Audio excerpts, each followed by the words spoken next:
कर लेते हैं अगली बड़ी खबर की ओर। ये बड़ी खबर आपको बता दें, रोहतक सीट बचाने की कोशिशों में जुटे हैं पूर्व सीएम भूपेंद्र सिंह हुड्डा। एक बड़ा बयान इनका सामने आया। उन्होंने कहा कि पिछली बार 2 जगह से चुनाव लड़ा था दीपेंद्र हुड्डा ने, रोहतक से और सोनीपत से। खुद भूपेंद्र हुड्डा ने जब चुनाव लड़ा तो उसमें दोनों में हार का सामना करना पड़ा, उस पर दर्द छलका।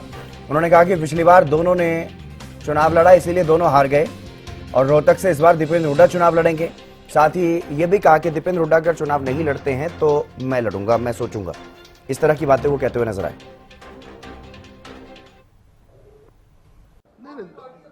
क्योंकि रोहतक से दीपेंद्र की वो है, पार्टी फैसला करेगी तो दीपेंद्र चुनाव लड़ेंगे, तो दोनों नहीं लड़ना चाहते।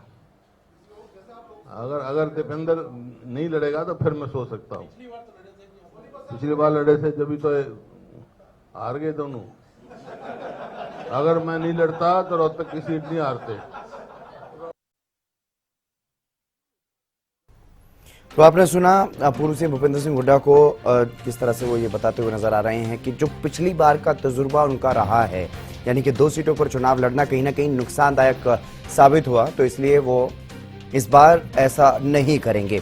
अमित तिवारी हमारे पॉलिटिकल एडिटर हमारे साथ जुड़ गए हैं, अधिक बातचीत उनसे करेंगे। अमित, पूर्व सीएम भूपेंद्र सिंह हुड्डा का ये अपने आप में एक बड़ा बयान जो है वो माना जा रहा है। जिस तरह से उन्होंने ये बताया कि पिछली बार 2 जगह पर चुनाव लड़ा था, हम एक ही परिवार के हैं, दोनों पिता पुत्र हैं।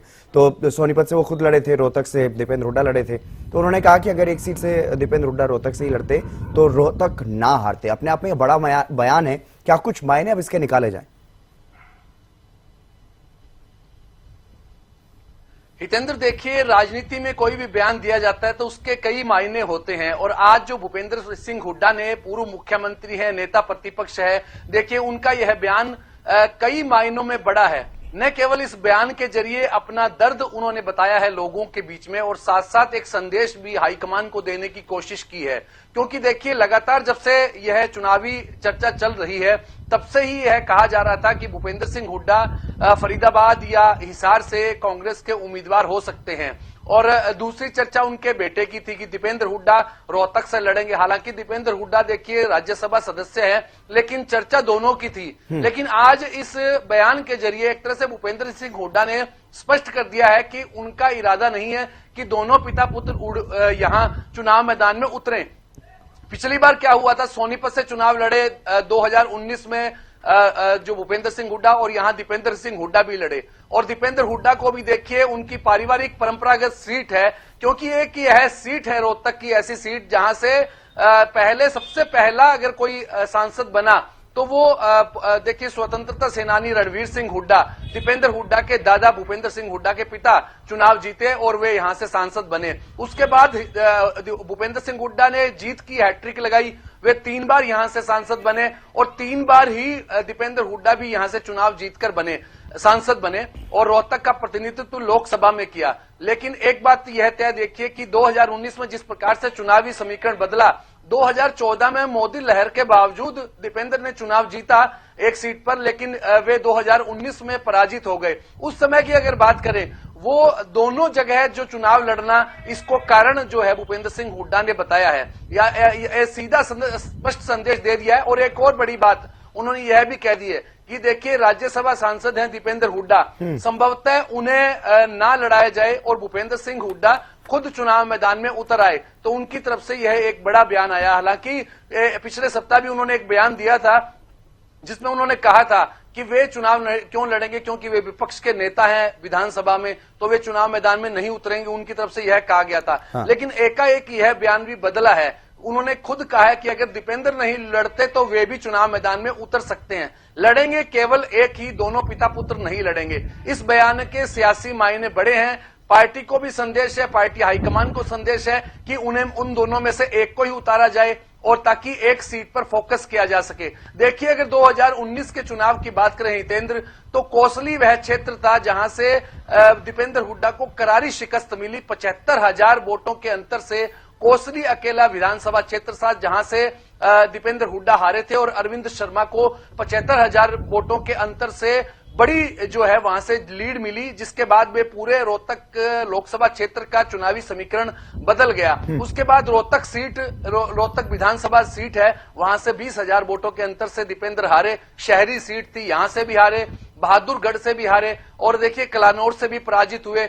5 सीटें थी जो उनकी जो जीत में उन्होंने भूमिका निभा सकती थी, लेकिन कोसली ने सबको पीछे छोड़ दिया। और देखिए वे किलोई से जीते, बेरी से जीते, झज्जर से जीते, और साथ साथ 1-2 सीटें और थी जिनमें से 5 पर उनको लीड मिली और 4 पर हार मिली। लेकिन अब देखिए अब वे पूरा फोकस जो है वो रोहतक पर करना चाहते हैं, क्योंकि अपना पारिवारिक गढ़, अगर देखिए मैंने जैसे पहले कहा कि हैट्रिक पिता पुत्र ने भी लगाई जीत की, और देवीलाल सरीखे बड़े नेताओं को यहां से पराजय का मुंह देखना पड़ा, और 3-3 बार देवीलाल यहां से पराजित हुए और भूपेंद्र सिंह हुड्डा जीते। तो ऐसे में यह एक परंपरागत गढ़ अगर हुड्डा परिवार का कहा जाए, इस गढ़ को बचाने की चुनौती इस बार है। और देखिए जैसा कि सर्वे जितने भी आए हैं अब तक के, उनके अंदर रोहतक और सिरसा लोकसभा क्षेत्र को कमजोर भारतीय जनता पार्टी की जीत की दृष्टि से बिल्कुल अमित, जिस तरह से आपने बताया कि अगर पिछले चुनाव तो की भी बात करें, पिछले चुनाव में जो आपने बताया कि सिर्फ एकमात्र विधानसभा क्षेत्र कोसली जहां से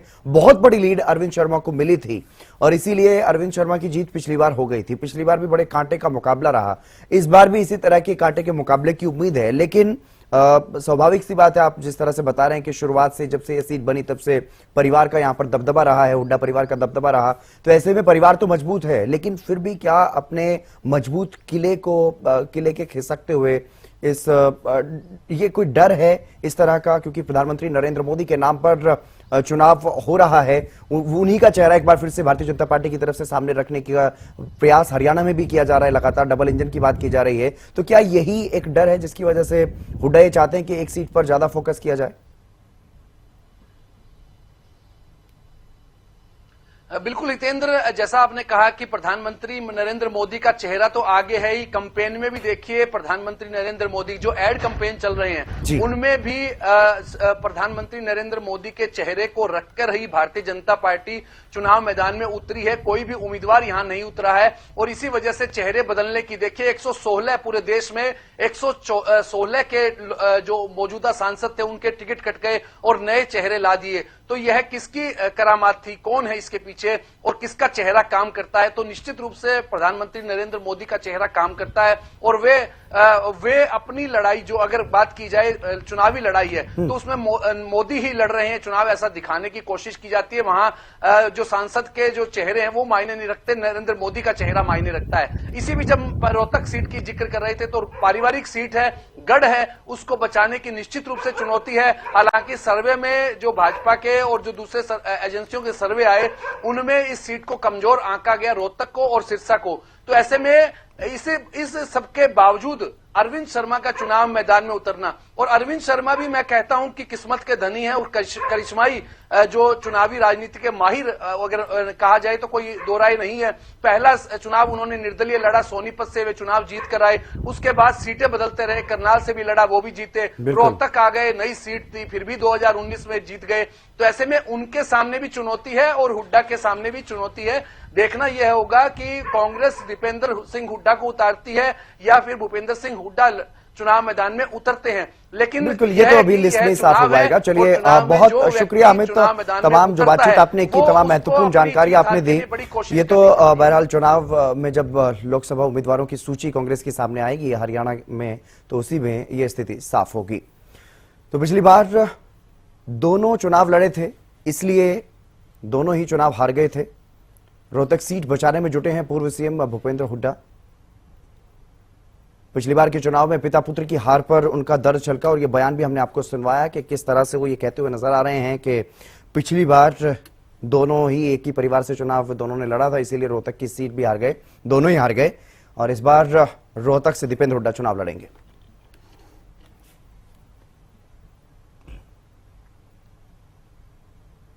लोकसभा उम्मीदवारों की सूची को लेकर के भी नेता विपक्ष भूपेंद्र हुड्डा ने जानकारी दी और बताया कि अप्रैल के पहले हफ्ते में सूची जारी हो जाएगी। बता दें कि चंडीगढ़ में दूसरी पार्टी के जो कई नेता हैं वो उन्होंने कांग्रेस का दामन थामा।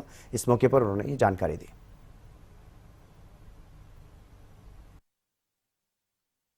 आप पूछ रहे जी शैलजा लड़ेगी चुनाव, रणदीप लड़ेंगे? अभी मर्जी है, अच्छा है लड़े तो। आप सवालों में से जो ना अपनी रणदीप सिंह चौटाला ने कहा कि कांग्रेस के तो इतने बुरे हाल हैं कि कोई चुनाव ही नहीं लड़ना चाहता, सब भाग रहे हैं। अरे कांग्रेस के बुरे हैं, बीजेपी के सारे बाहर से लाके कांग्रेस लाके